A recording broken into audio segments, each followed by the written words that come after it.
Hey there, Grumpy Old Fart here. Be sure to check me out over on Rumble. There you'll find all of my stuff from YouTube, plus my political and social commentary and weekly current events, which YouTube frowns on. Links to my Rumble channel, as well as my other YouTube channels, and links to let you order my books are in the description of this video. If you enjoy my content, please like, subscribe, share, and comment. I welcome your comments, even if you disagree with me. Now, on with the video.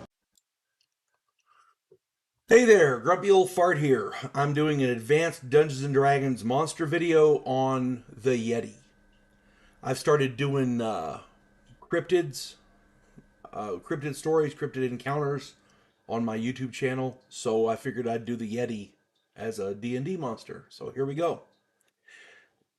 Anyone who is a Bigfoot believer or even has a passing interest in the phenomena will know what a Yeti is. This is Bigfoot's meaner carnivorous cousin.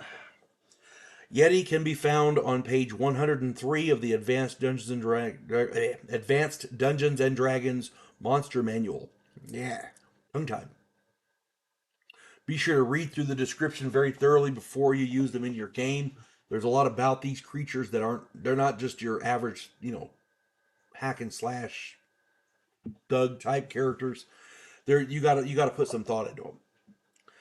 Because Yeti blend into their surroundings very well, they are nearly invisible beyond 30 feet of their prey. So unless you get right on them, it's hard to see them. Yeti are of average intelligence, meaning they can plan and execute tactical assaults and ambushes with precision. Okay?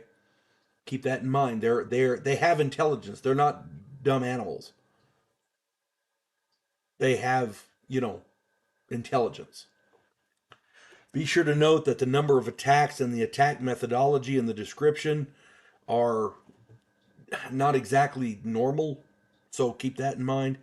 Any victim surprised by a Yeti must make a savings throw versus paralyzation, or be rigid with fright for 3 melee rounds. This gives 2 rounds of automatic hits as well as the chilling squeeze.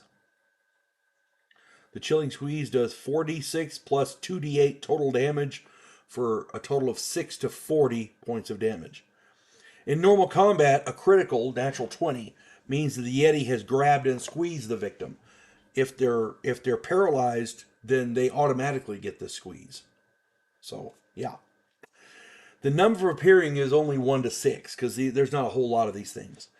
But that means it's probably a family unit, meaning father and sons and daughters. The females, the adult females are usually back at the lair, with the young ones, as it were. So the father and the sons and daughters will go out and forage for food, find food, bring it back. Again, average human intelligence. Okay, they're not stupid. They're not, they're intelligent, thinking creatures. Yeti are very fond of human flesh. They are not the gentle giants that you see in Harry and the Hendersons. These guys live in areas where there's not a lot of vegetation. Ideally, in our world, they're from the Himalayan mountains, the Himalayas. There's not a lot of vegetation up there. So, yeah, they have to be carnivorous. Because Yeti are intelligent and like to eat people, as a dungeon master, I suggest running them accordingly. 1 to 6 Yeti can spot a group of player characters trekking through the snow. They can bury themselves in the snow or otherwise hide themselves. Since cold doesn't really affect them, they can, they are vulnerable to heat, like fireballs and things like that. But cold doesn't really affect them. They're acclimated to it. When the group draws into the kill zone, they can spring their trap. They can bury themselves in the snow and lay there, and when the group gets close, they jump up and attack. You know. Just such a thing happened to a group of player characters I was part of in my friend Gerald's game. Gerald is a devious so-and-so. He runs a great, great game.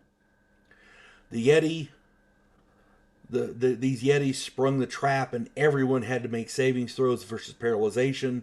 Out of 5 player characters, 2 of them failed their saves. Both I and my friend John were frozen with fear. My player character died, and John's was down 2 quick critical strikes by the Yetis, and 2 more of our party were down. The last, a thief, turned and ran. There were 4 Yetis. One of them stayed behind to finish off the down player characters, while the remaining 3 Yetis ran the thief down and killed him. It was a total party kill. 3 of the 5 player characters never even got to roll initiatives. Yeah, Yetis can be badass if you use them properly.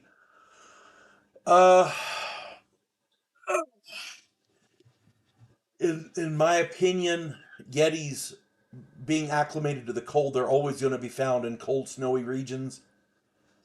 So that gives them the advantage. They can spring traps in that type of a terrain better than most. And again, because they're acclimated to the snow, they can hide and remain motionless for hours.